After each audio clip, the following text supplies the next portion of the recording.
Are you ready? Yeah. Okay.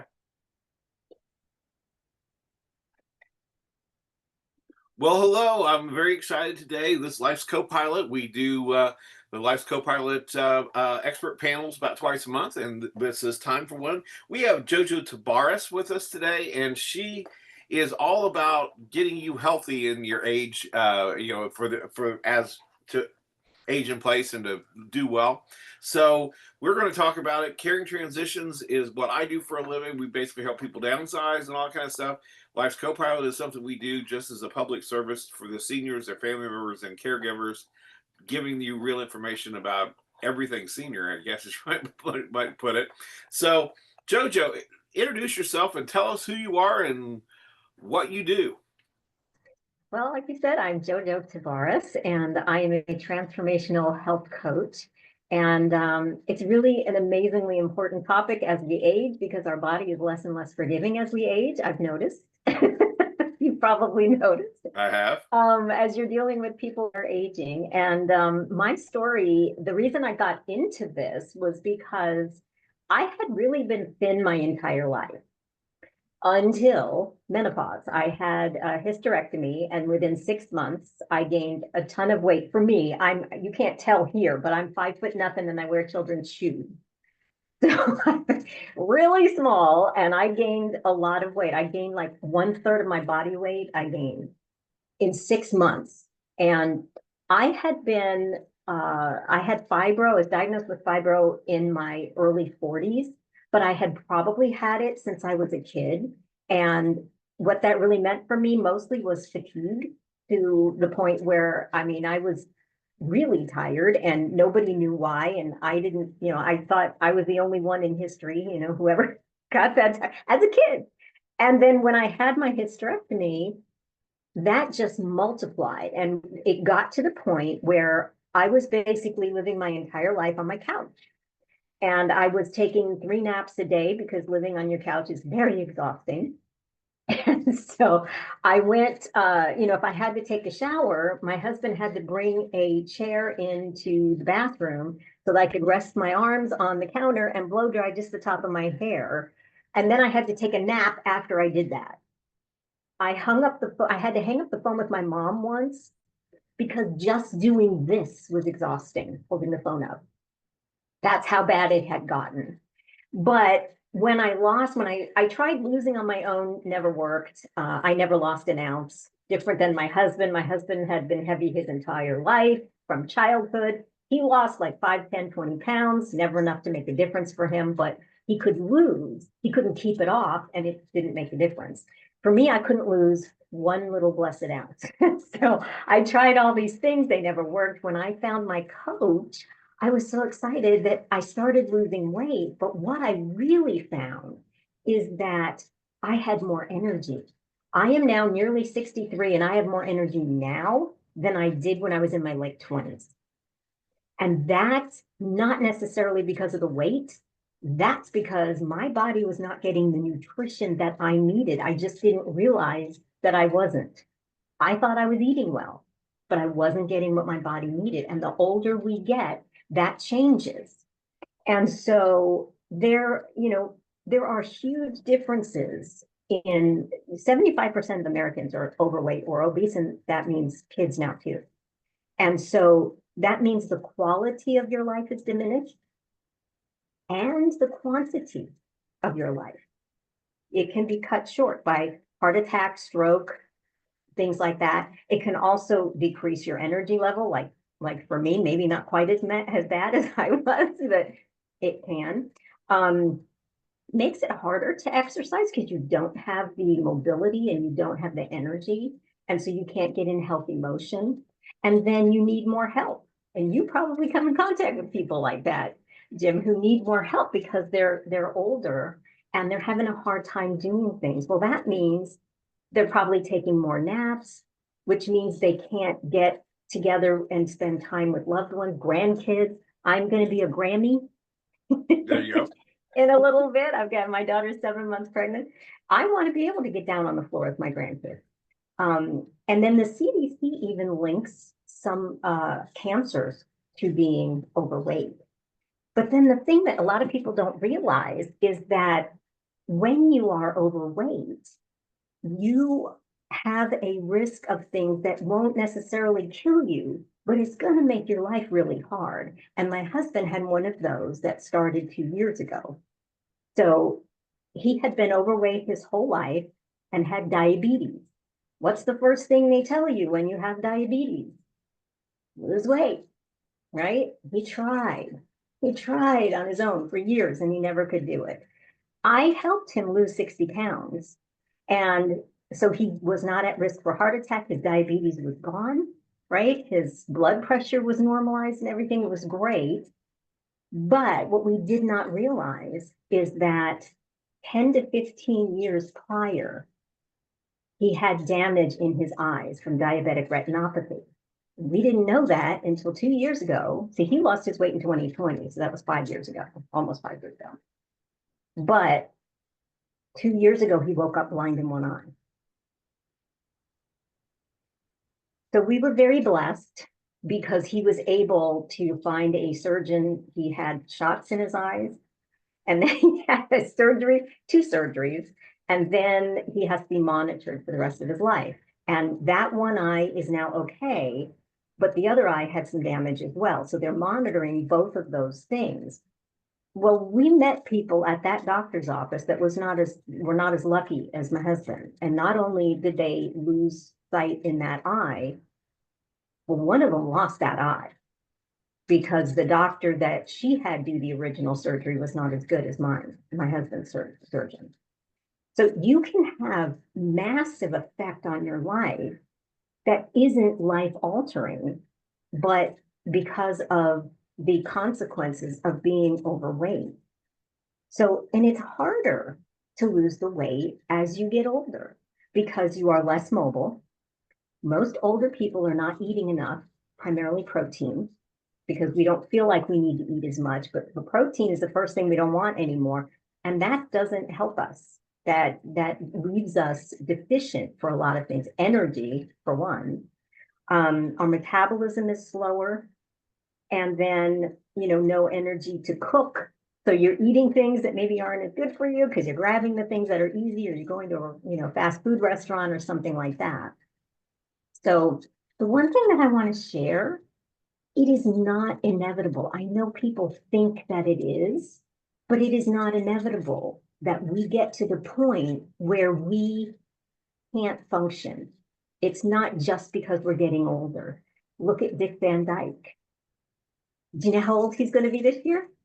Is he going to be 100 this year? Or? Yes. Okay. And he is still kicking. He is still dancing. Maybe not the way he used to when he was in his 20s, but he is still he's active. Why? Because he's remained active and because he eats well. It makes a big difference what you put in your mouth. It really, really does. And so it is not inevitable, but it's also not easy. If you've been unhealthy, you don't know what to do, and you don't understand what your particular body needs. Because I don't know if you've noticed this, but your body's different than mine. They always are. Yeah. My body's different than my sister's, right? Everybody's different. There is no cookie cutter diet that will work for everybody. So that's been the problem. And I have a client, I just have to say, I have a client who is now 85 years old. I started with her when she was 84. She has more energy now than she did in her early 60s at 85. And she walks 20 minutes a day uphill, not both ways, but uphill. And she just started writing a book like a year ago or so. I mean, these are things you can do if you're healthy. And so that's the first thing. But now, what is the importance of good nutrition? What exactly does that do? And I want to delve into that because it makes a huge difference for us. Our body, like I said, very much less forgiving as we get older. And that, unfortunately, what usually happens is when we're young, I don't know if you remember having this, you were invincible, right? Right. You did whatever, and you went without sleep, and you went without food maybe, and you ate junk because you could, and you didn't feel any of those effects. Unfortunately, after a while of doing that, your body says, enough's enough. I need proper nutrition. I need to get healthy. And that's the problem that most people have, is that after a while, we're used to doing these things, but they're no longer, our body is no longer able to say, I can handle that, right? And it doesn't. And we've got to make those changes. So what are the importance of good nutrition?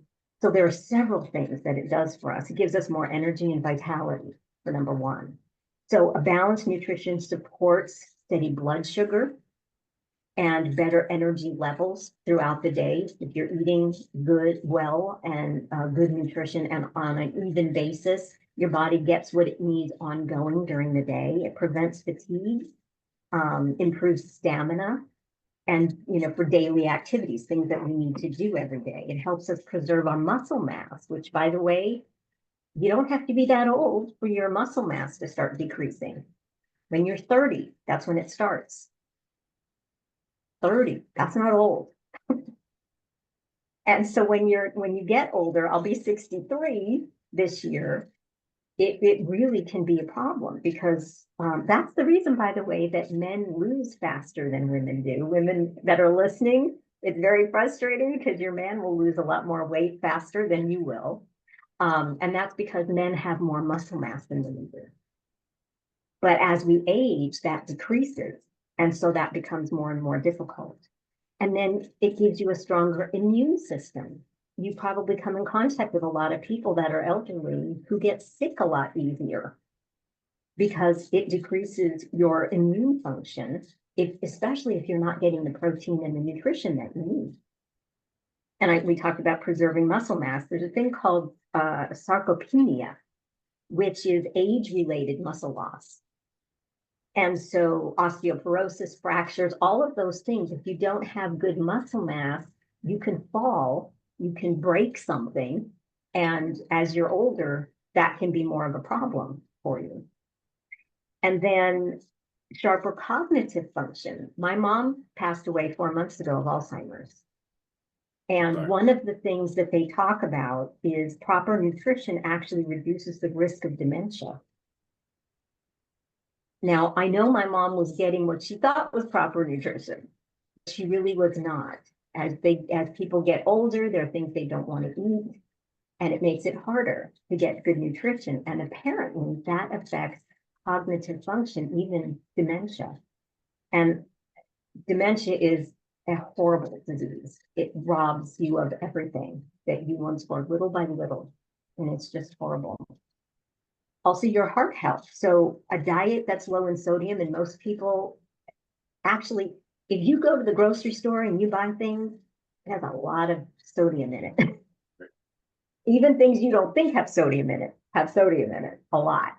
And so that, with saturated fat, processed foods, all of those things, it is problematic for blood pressure, cholesterol, and then risk of heart disease and stroke. And then also blood sugar, like we talked about before. I've had clients of mine who started off, like my husband, with type 2 diabetes, and he no longer has it because he's getting proper nutrition and he's lost the weight. So it can stabilize blood sugar, and you can get off those medications. So that can save you money too, because you're not needing those medications anymore. It also reduces the risk of nerve damage and kidney disease too, which is really amazing to me. And then digestive health. So fiber-rich foods can prevent, common constipation problems with that people have when they get older. My mom had awful problems with that. It was really painful, and they're very common in older adults. It supports gut health, which is also important, increasingly tied to immunity, inflammation, and your mood as well. And then your mood and mental health. So nutrient deficiencies can actually worsen any mood disorder that you might have. depression even. Also better skin care and nails. And actually, I have something that helps people with their skin and nails specifically. And I don't know if you can see, but I actually have here. And it's bouncy and shiny. It wasn't before. When I started, it was crispy and dull and falling out like crazy. And now it's going back and it's bouncy and shiny. And that's because of good nutrition and this product that I have. And most women are really needing that, wanting that, because men are like, they don't care what their hair, skin, and nails is. But women, we do. We don't want to be bald. And then also improve longevity, quality of life. Good nutrition gives you what you need and supports your independence, so that you don't need, so maybe they only need you to downsize rather than move them into, a memory care unit or assisted living because they can't function on their own well. So in short, good nutrition at an older age is not just about preventing illness, but it's about maintaining your independence, your energy, and your quality of life. And so why is this even more so in older adults? So there are several things that happen that are different in older adults.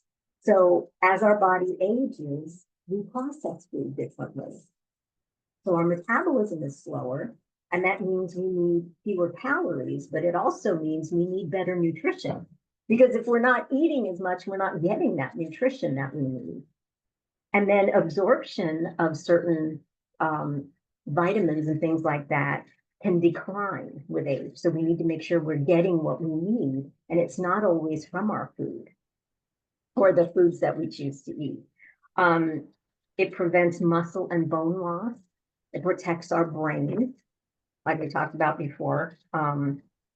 Fights off brain fog, memory loss, and even depression if you're fueled well.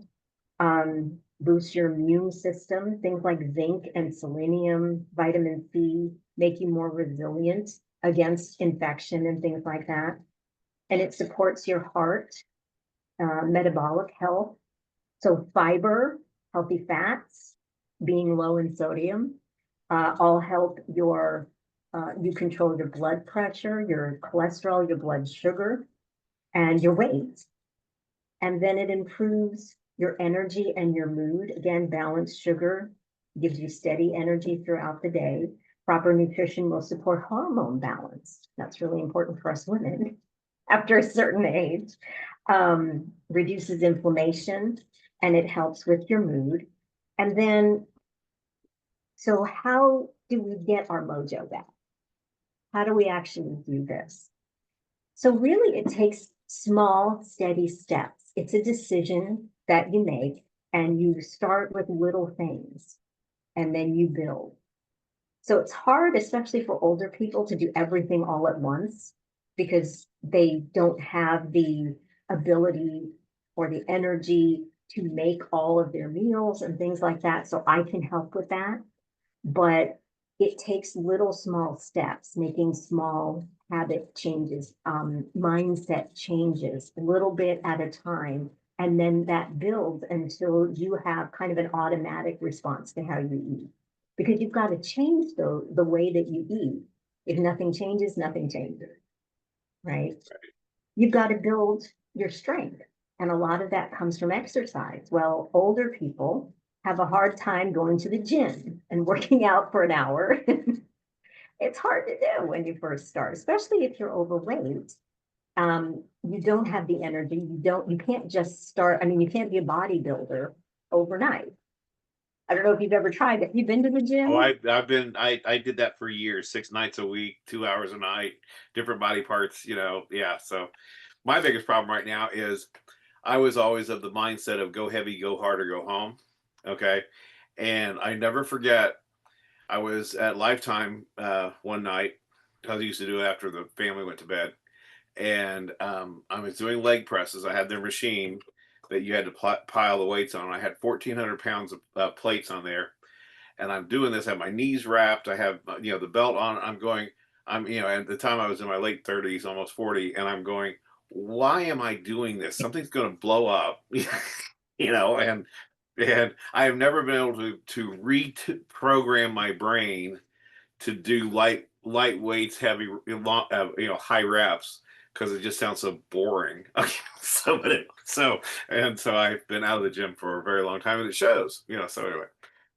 But that's so typical though. Mhm. That was what was my husband was doing. He was, going to do the same thing 6 days a week. But he wasn't losing the weight because really, I think it's like 90% of what's happening in your body is what you put in your mouth, Right. Well, that's your building not the blocks. exercise. I mean, you can't build anything without. I mean, what you put in your mouth is the protein and it's the raw Building material that block. your body produces whatever it's going to do. Right. You cannot out exercise a poor diet. Hmm. And what you can hurt yourself in doing that. You can. Yeah, yeah, and then My husband did. I did. I was trying on the treadmill. I was on the treadmill and I was doing it. Y'all don't do this. I did it with no shoes on. oh, that's not Don't good. do that.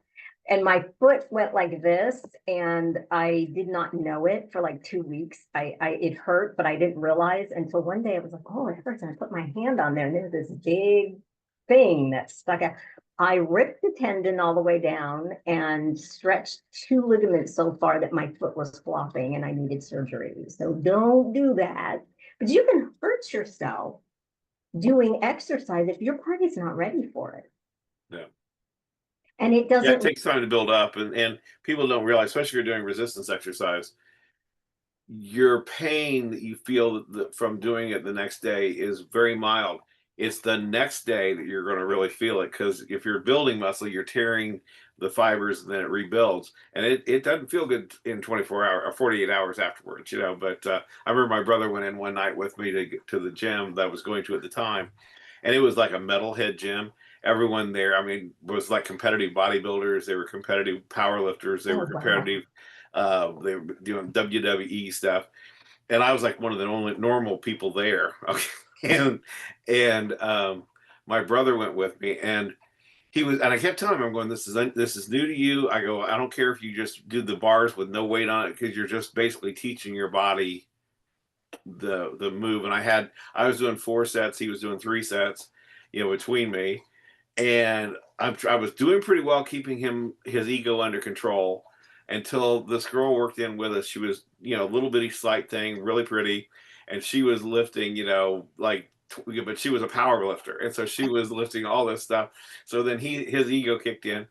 So I called him the next day, worried about him, and he was saying he couldn't even reach the phone. He goes, and I go, well, take some ibuprofen, because I said, he goes, well, it'll be better tomorrow. I'm going, no, it will not. It's going to be worse tomorrow. If it hurts this much today, you're really in for it tomorrow.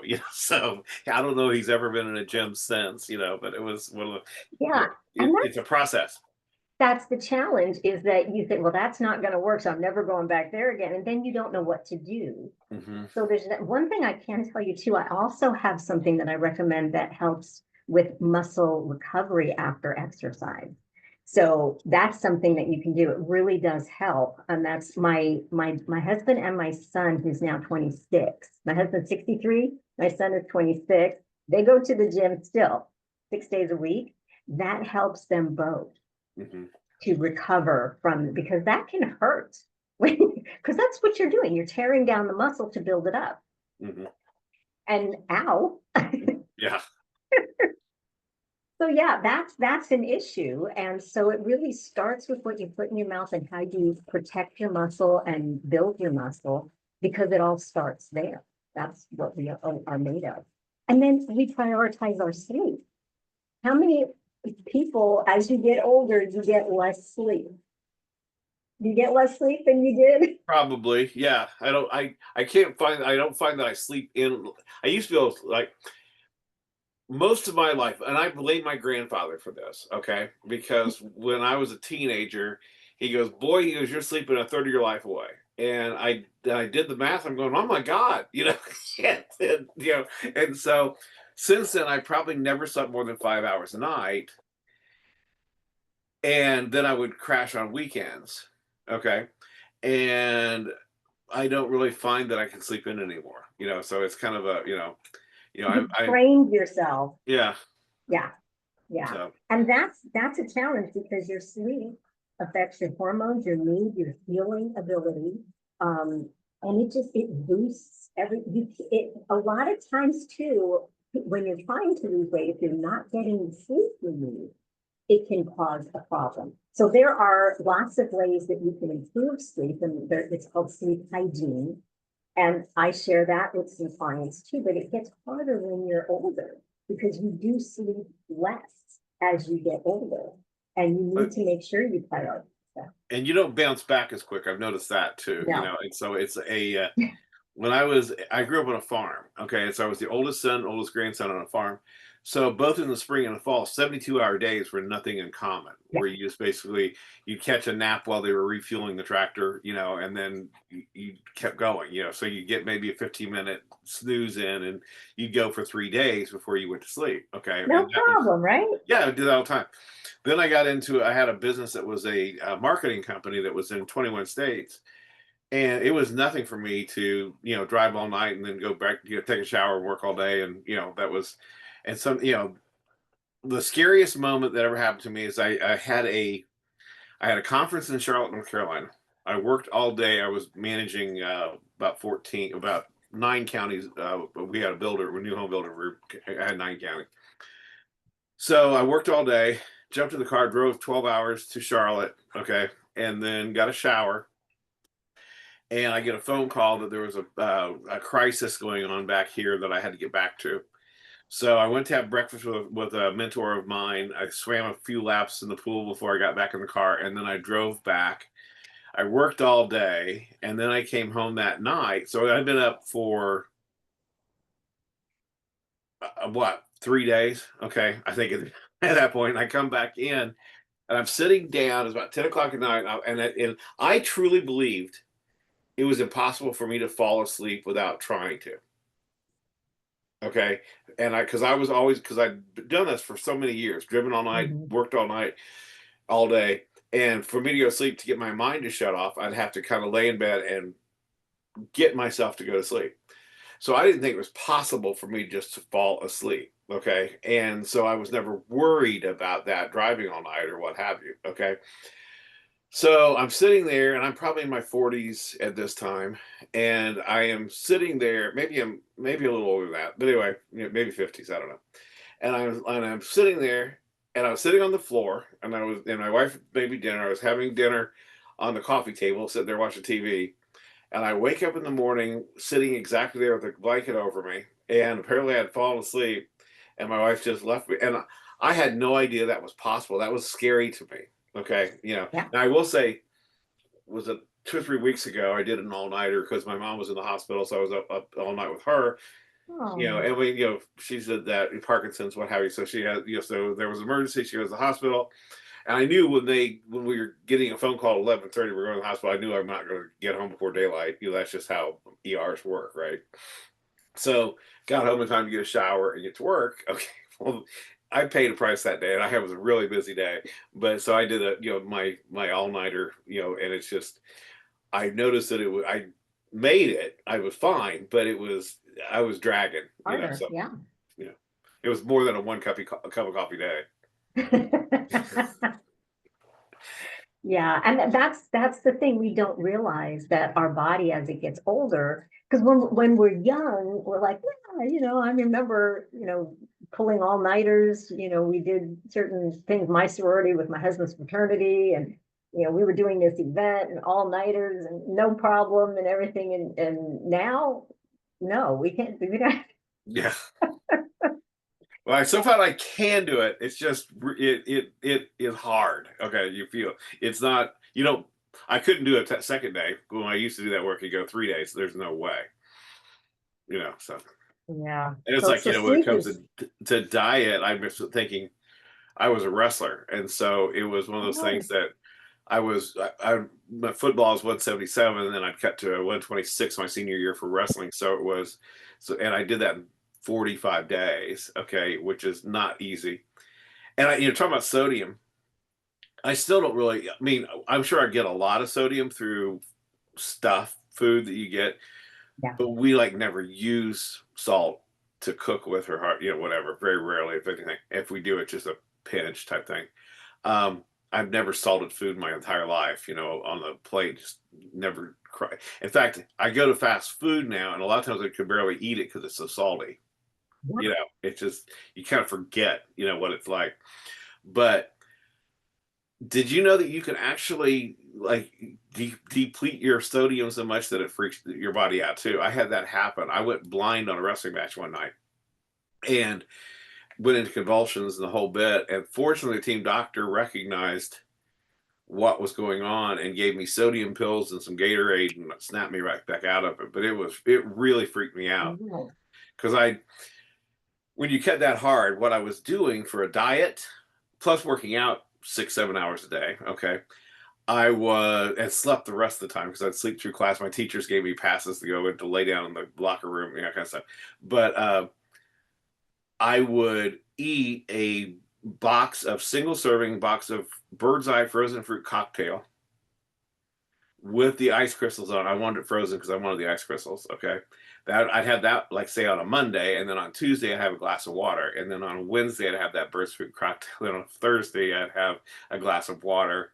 And other than that, I could rinse my mouth out, but I wouldn't swallow water, So it was difficult. But apparently I had depleted myself of enough sodium that my body went, so this, anyway, this so is why those diets, I don't like diets. Diets yeah, don't work because that's not healthy. You can't sustain that.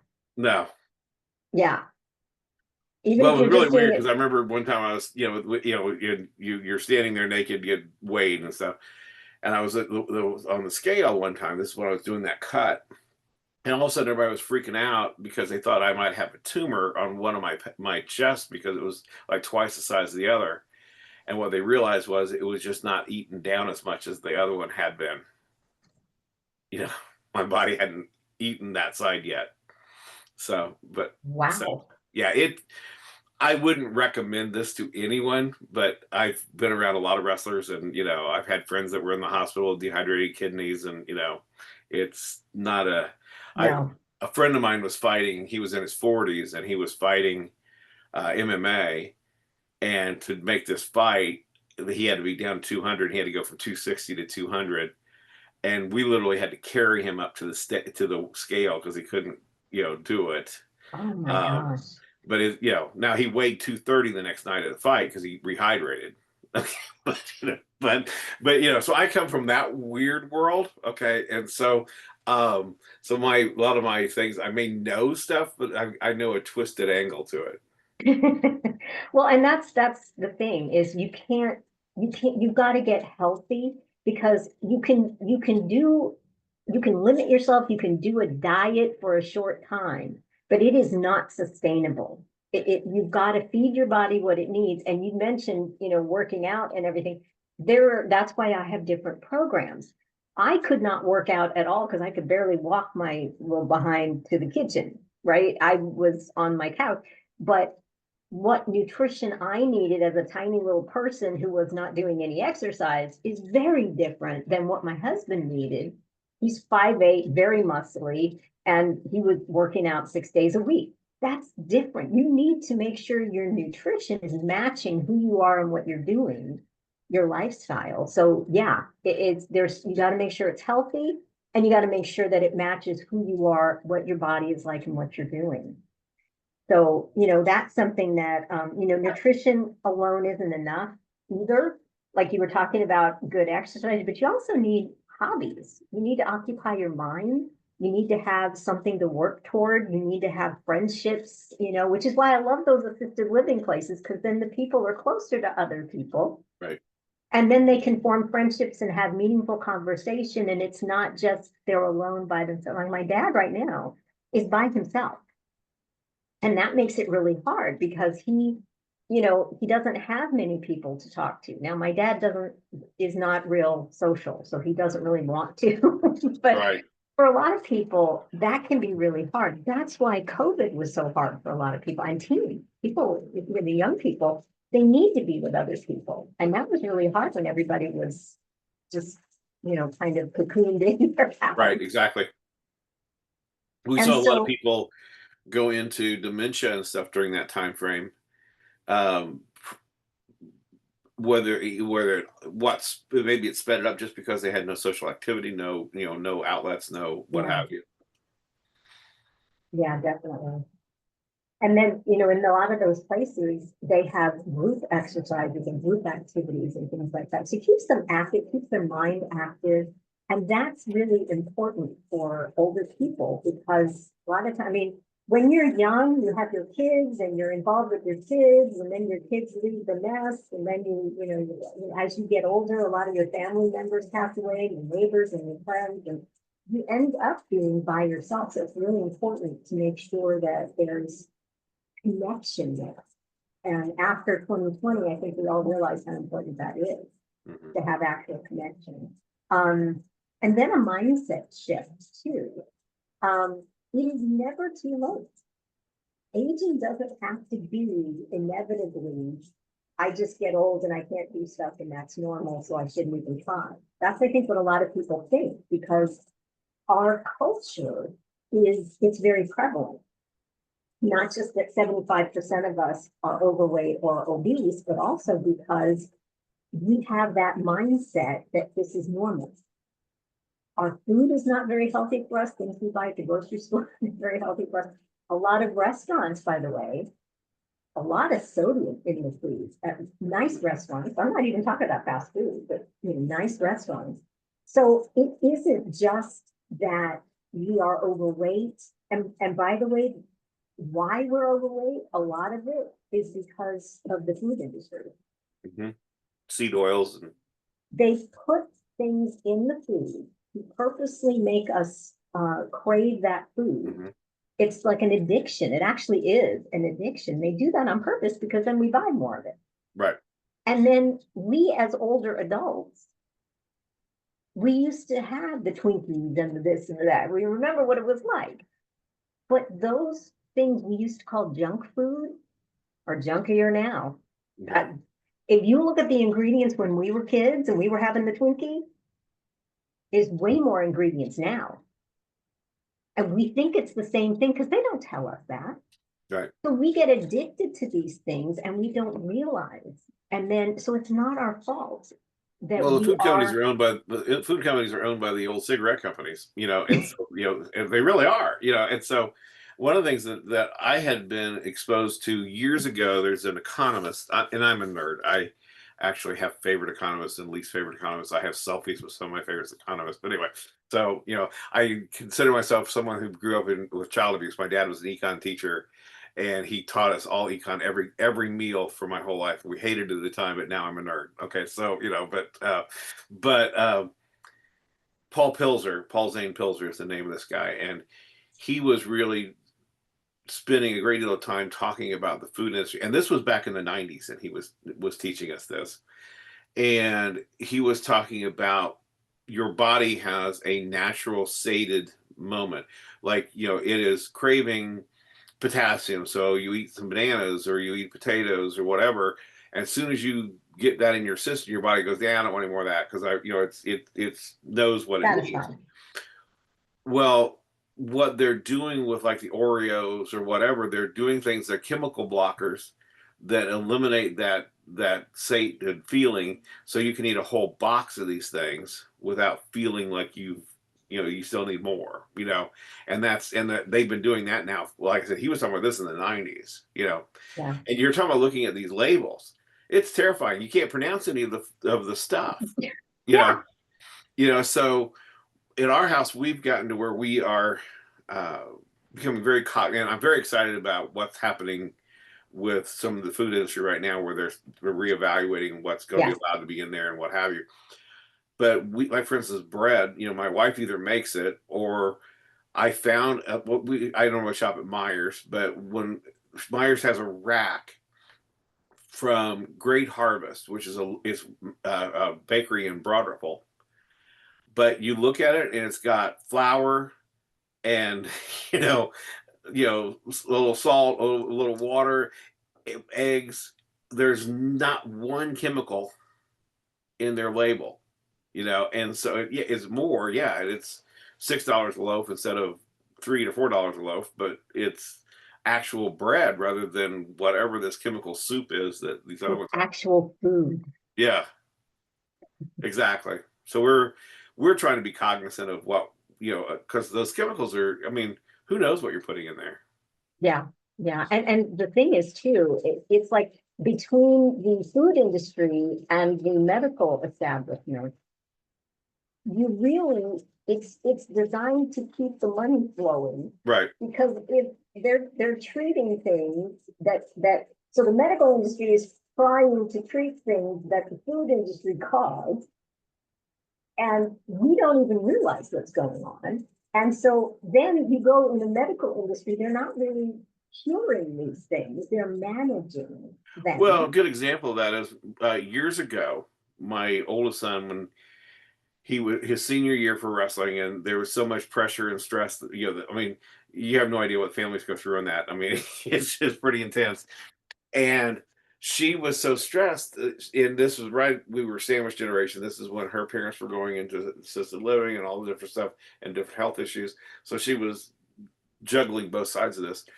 And she went to our doctor and she said, I just need like a mother's little helper type thing or whatever, something to take some of the edge off. Okay. So her doctor, who I liked the doctor, but I was furious at what she did, she put her on these really heavy duty antidepressants. Okay. That didn't discuss what the potential, here, this will help. Okay. Type thing. And several things happened immediately. First of all, she gained 60 pounds in about 45 days. Okay. So if she wasn't depressed before, she was then. Additionally, she started having all these other ailments, and she was going back, and they were getting ready to treat her for these and give her pills for these and that and the other. And one day I looked at these pills, and I started Googling and looking at things and looking at side effects. Every one of the side effects were the ones that she was going to go back to get more drugs for. And I'm like, you gotta get off of this, And so, and then it was one of those, you have to take a half a pill because Yeah. it potentially makes you want to commit suicide. It's insane. Okay, so we've become much more cognizant of that. And then with her and my younger son, so they obviously have this genetic code for this. Both of them have almost died twice from ibuprofen. Okay. And I didn't know, I mean, why isn't there a label? And what was funny was my son was first. And we went to the hospital with him, and he literally was projecting, and both of them were doing this. They were like fire hose projecting blood going out both ends. Okay.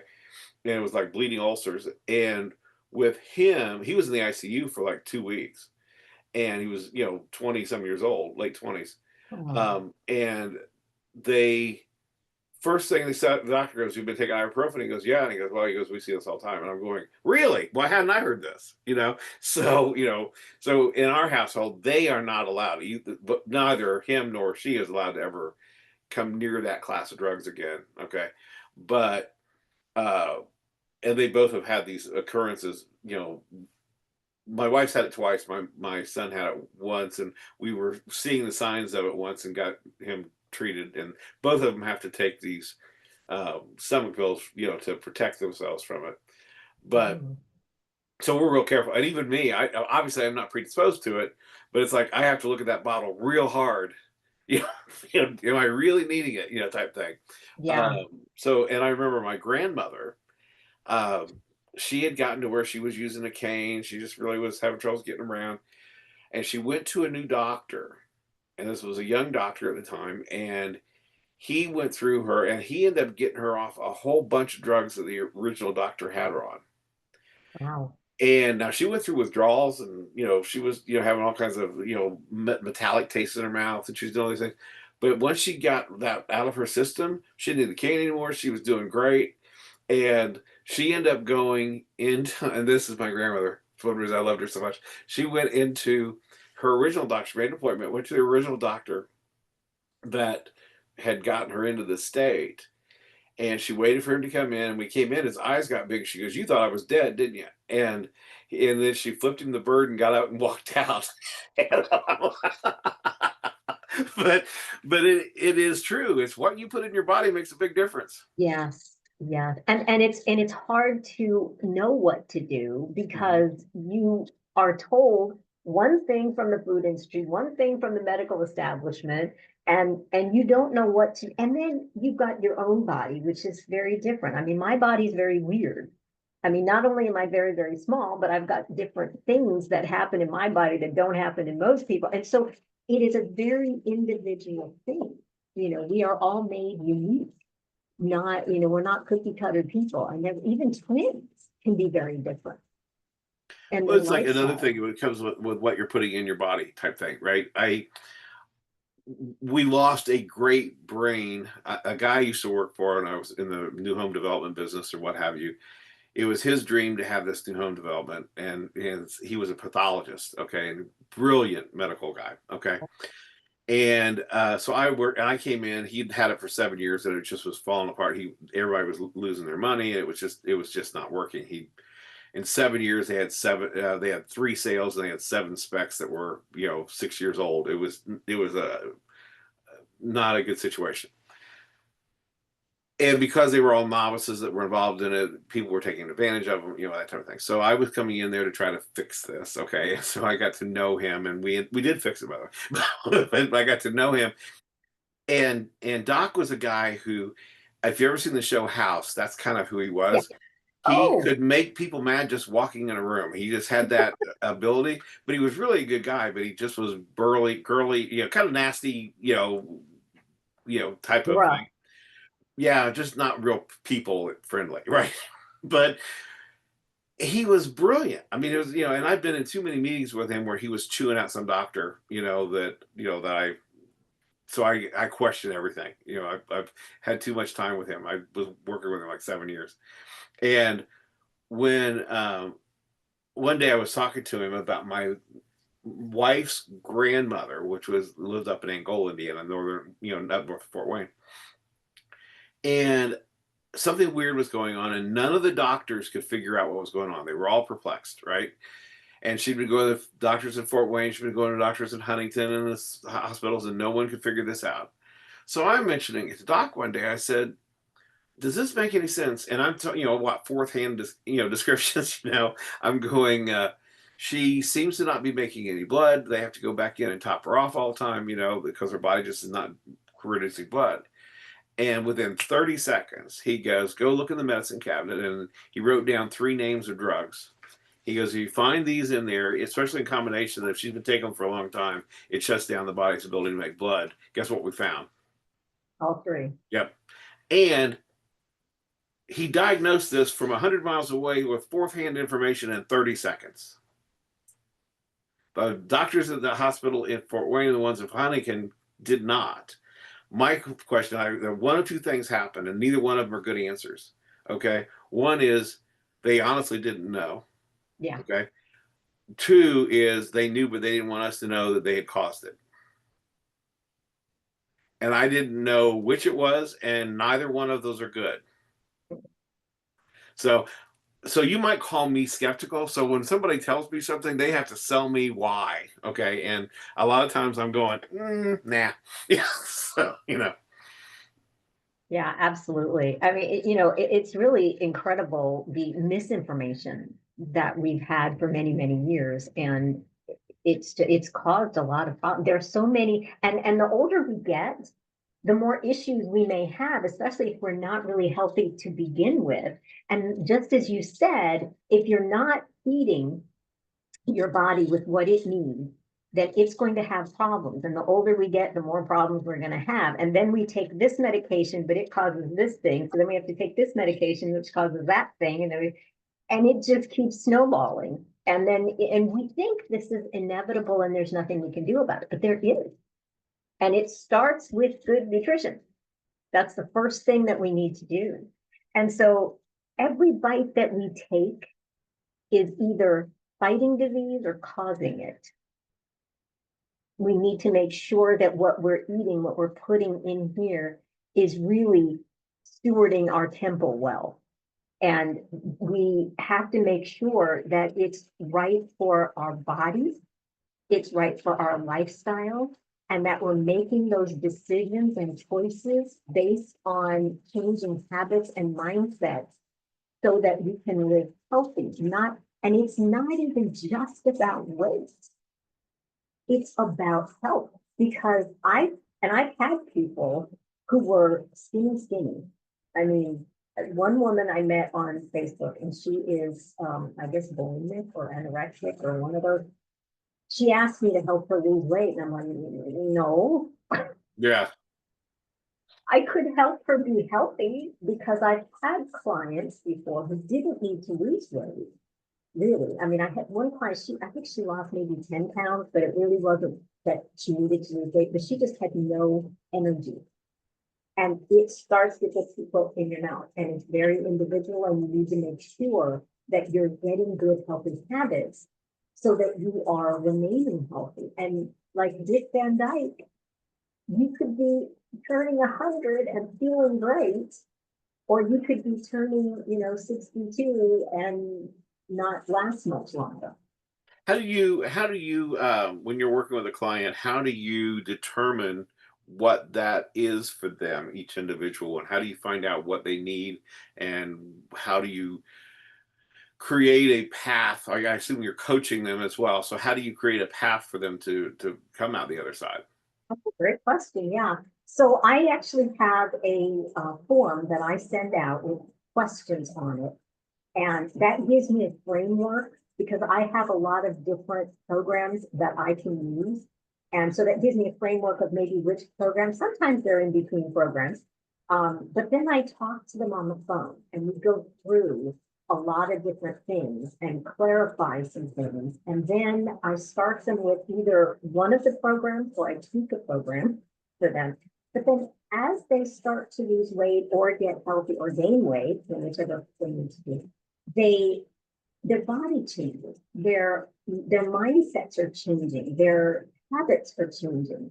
And so we may need to change their program. So I can tweak the program as we go. So for example, I have a client right now. I think she's lost like 62 pounds with me so far.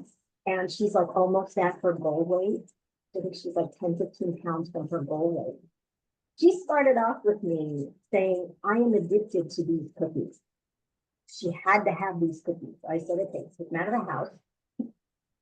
And I know you're gonna want the cookies. I know you're gonna want them. But as you go through, your brain is gonna say, I'm making a decision not to eat those cookies. I'm gonna stay on my program. And that's what she did. And after a few months, I was checking it because I check in with my clients the first few days daily for like 5, 10 minutes. And then it's once a week, but I'm always available over text. And if we need to jump on a phone in midweek, we can do that.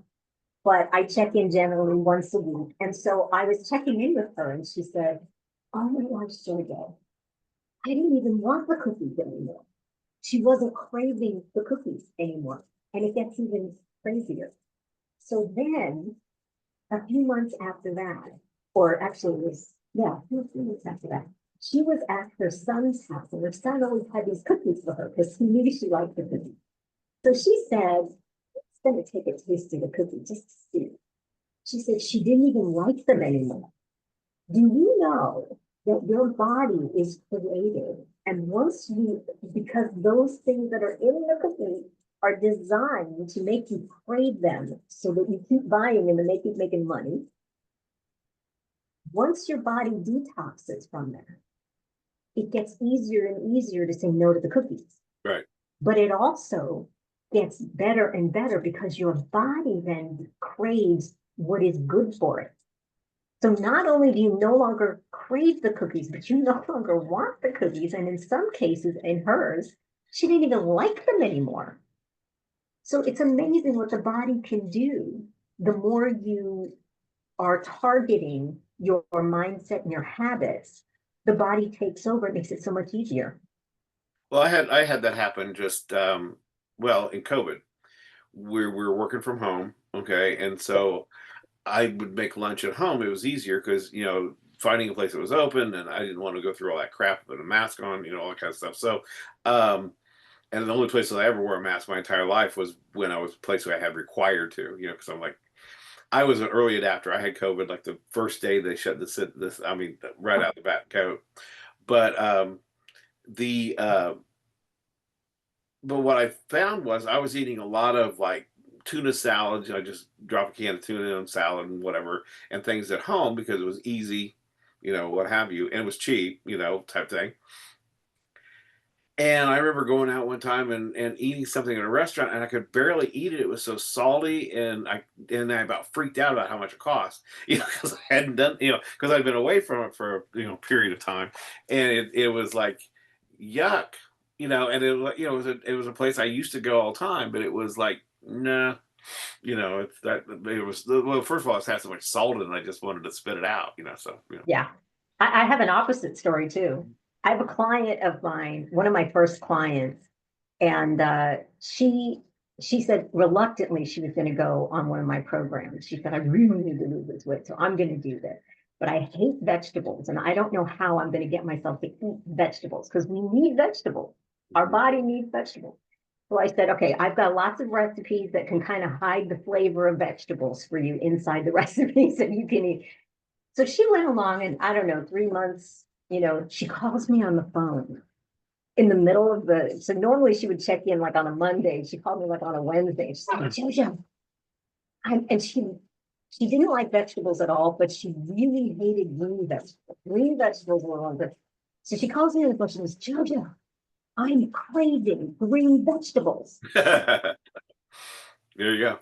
because your body will change. And it's like I have a study that I'm doing, a book study, it's on the book Made to Crave.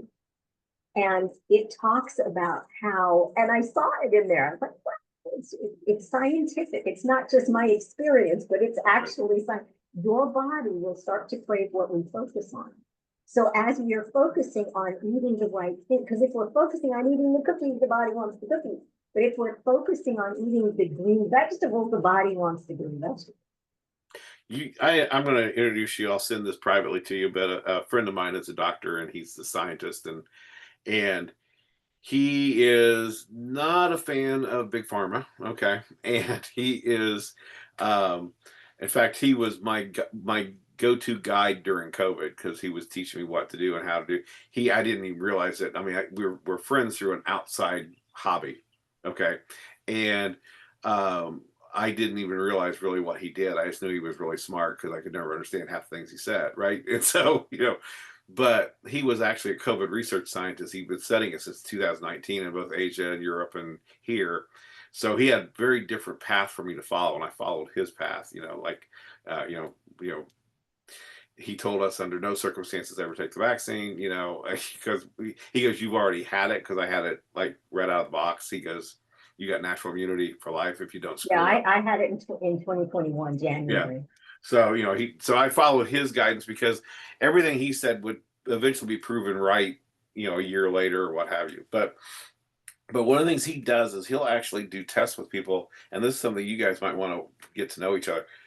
He'll do like tests down to your DNA and figure out what your body needs and how to treat different things, and so he does a very different approach to things. Love So it. yeah, so he pulls the blood, and then he can tell you, here's where you are, here's the things that your body has issues on, and here's where you need to go on. So so I'll send you Ralph's information. Awesome. Yeah. Okay. Anyway, so well, I want to thank you for being here with us today. This was great. So it was a lot of fun. And like you said, it's there is a choice out there, and you can do things, and you can do it. It can become a habit rather than it's not a, you know, Reaction. it's a change of lifestyle more than a change of Yeah. a diet or what have you. Yeah. And I can help you with that. That's the thing. It's hard to do on your own, it really is. And that's what I help people with. You know that you can lose 10 times more weight. Studies show you can lose 10 times more weight and 17 times more fat because a lot of times when you're losing weight, you're losing muscle. Muscle, which is not a good thing. Not a good thing.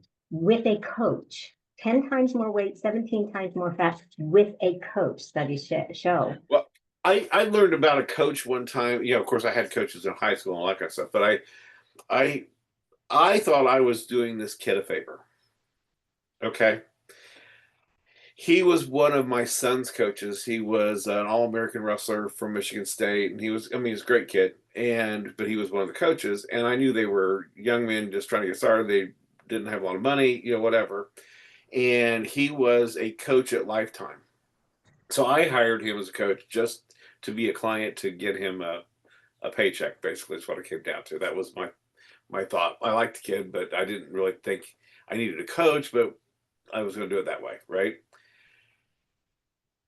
It was a game changer working with him. Okay, now his degree was in into that kind of stuff, right? But he working with him, I was 40s and I was hitting the heaviest bench presses I've ever hit in my life. I had over the years done so much damage to my shoulders. I'd torn rotator cuffs. I've done all these different things, and like I went to the sports med guy, and he goes, "Well, you don't have arthritis yet, but you're getting it. You're just getting old." And that was his solution. I'm like, that didn't really, I didn't need to see you for that. But he said I had very little plate or covering left, or what have you. And what Will did for me is when he was finding this, and I was getting to the point that my shoulders hurt all the time. I couldn't be holding a cup of coffee for if I was just sitting there holding a cup of coffee. It felt like I had an ice pick all the time, right? It was like this is getting ridiculous. So I go to him, it was with him, and he made me change some things about he wouldn't let me lay on a flat bench with free weights that I had to stabilize with those shoulders. He made me get in different angles to do things that I was with maybe with a machine so that the shoulder wasn't carrying all that weight at that focal point. And so and all of a sudden, and then we had this different routine. I literally I was 40 something. I don't even know what I was, but all of a sudden I'm bench pressing 400 pounds. I'd never done that before. Okay. And before it was like in the 250s was the best I could do. And my shoulders didn't hurt. So coaches do, I was dumbfounded. I really had no idea, yeah, that it could be that. I Yeah. mean, it was huge difference, so. Yeah, I've had And not clients not that have and not tried as to. a 18 or 20-year-old. Well, yeah, that's the thing too. Yeah. But yeah, I mean, a coach, and that's the thing is for me, I've been doing this for 4 years. I've been researching about health for many, many years. And but if I have a client that has something that I've never come across before, I have my coach and her coach and her coach, and we have trainings all the time. I will find an answer. I get my clients' results because it doesn't end all with me. It's not just based on what I know. It's based on, 40 years of history with this. So I get my clients' results because I'm committed to them. Well, it's very exciting. Now, are you with a franchise or is it something you created on your own? No, I am with a company called Optavia. Optavia? And yeah, Okay. and it's been around for a little over 40 years. And they have proven they started actually to help people lose weight because otherwise, if they didn't lose weight, they were going to have operations, they wouldn't survive the operation. Right. So they started off with that, but they now got to the point because so many people in this country are overweight and seriously hurting in their lives. So now we are able as coaches to reach other people and get people healthy using these programs. And there are more and more programs. We now have a program for people that are even on the GLP-1 shots. And those are awesome because, some people, they want the quick answer. So they're Right. doing the GLP-1 shot. I personally wouldn't do it. It's been a good tool for people. Some people that are desperate to find answers, but it is not the be all end all. Well, there's cause and effect. There's things out there that whatever. They don't want to eat, and Mhm. that means that they're losing muscle and they're not, and they get to a point where they can't lose anymore. And when you And lose muscle, you're going to gain fat back quite faster, so. yeah. So I come alongside that. If that's the decision they made, I come alongside them with the nutrition part of it. So there's all kinds of ways that I can help people no matter where they're at. And yeah, but I do that for all kinds of things. It's health. It's not Well, just weight. one of the things that I think people don't understand, we've been so conditioned in this country that there's a pill for this, there's a surgery for this, there's Yeah, a, there's someone that knows all and be all, what have you. Your body will do most of the healing if you let it do it, and if you will show it how and give it the resources it that's how needs. we're designed. Yeah. And it's like, well, I can tell you exactly. Well, my daughter's uh 28, okay, and so she was 2 at the time, so I could, so 26 years ago, I was pulling out of a stop sign, and I had a guy in a Suburban run a stop sign, hit me in the driver's door at 70 mile an hour, okay, Mm. and ruptured a disc in my neck at the seventh, which is where your quadriplegic thing is, Mm. so I didn't know it at the time. I had a concussion at the time, I had broken ribs, but other than that, I was fine, and I didn't think that much about it. And but I just kept, my right shoulder felt weird, and I couldn't figure out why my right shoulder, because I got hit on the left side, right? So I couldn't figure. I mean, I hit my head through the glass because I broke the glass out of my door. And I hit my head on the grill of his truck. Okay, when this happened. So, but why is my right shoulder sore? Right? That made no sense. And then one day I woke up and I couldn't move it. I couldn't dress myself. I was in just total pain, and that's when the ruptured disc had made its, you know, self known.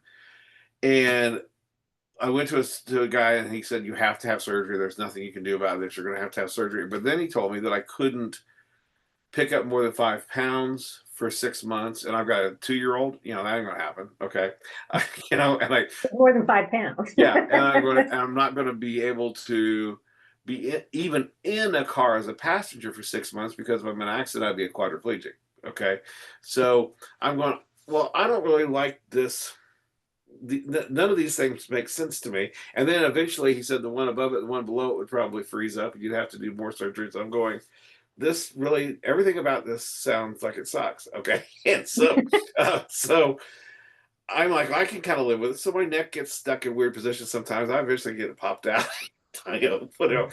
And I had an opportunity. I was given a gift to go drive NASCARs on a racetrack, go through this class and go to drive, and Oh, my I husband would was love that. I was so juiced. Okay. I was like, I gotta do this. And but I was trying to figure out how I'm gonna race cars with a Bell helmet on and not be able to turn my head. And because I couldn't, and I was like, I don't know how I'm gonna do this, but I'm going to do it, but I don't know how I'm gonna do it. And a friend of mine told me, hooked me up with this friend of his who was a pain relief massage therapist. Okay. I didn't know what that was. I didn't care if he had a bone in his nose. I didn't care what he did. If he could get me on that in that car, we're all good. Wow. So I go there, and what John's belief structure was is that your body will heal itself if you allow it to. So he would untie those knots that were around the injury where your body was protecting the injury, and he would untie those so that the bodily fluids could get back in there, and then it would start healing itself. Now, this was not overnight, and I wanted to hit him a lot of times because you'd have to do like Lamaze breathing as you're doing, because it hurt. Okay, but that was been 20, well, let's see, however many years that's go, it's been 20 years ago, 22 years ago, basically. And I have never had surgery. I have no problems with it now. It was not fun at the time, but it still was better than what I was hearing was going to happen with the surgery. But Yeah. we have a tendency to want that quick fix, and we don't Yes. want to do the things that your body will do remarkable things. It's like when I was in high school, I really feared I was going to be in a wheelchair when I was older because my knees were so bad that I'd watch my dad pop up, and we'd be working down where you're crawling around under equipment, changing things, and dad would pop up, and I'd have to like pull myself up and like when our first son was we were pregnant with him, all the other dads are sitting on the floor with their wives in the Lamaze classes. I had to sit in a chair because if I got on the floor, she's gonna have to get me up. And then when I got to that gym I was telling you about that my brother, had Ralph, this guy put me through a leg workout program that at 30 some years old, I was actually at 5'6", I was able to jump up and grab the rim of a basketball goal. I was getting, and I've not had any knee problems since because Oh, we built the stuff around it, got the fluids going around it. So my point is, you don't have to go to the doctor to get these things fixed, but you do have to find somebody that's going to help you get to the right spot. yeah. And that's the thing I do want to say though, for those of people that are listening, if you do go to the Optavia site, you can see things there. But if you sign up there, you're going to be assigned a coach. There are lots and lots of coaches, so you probably won't get me.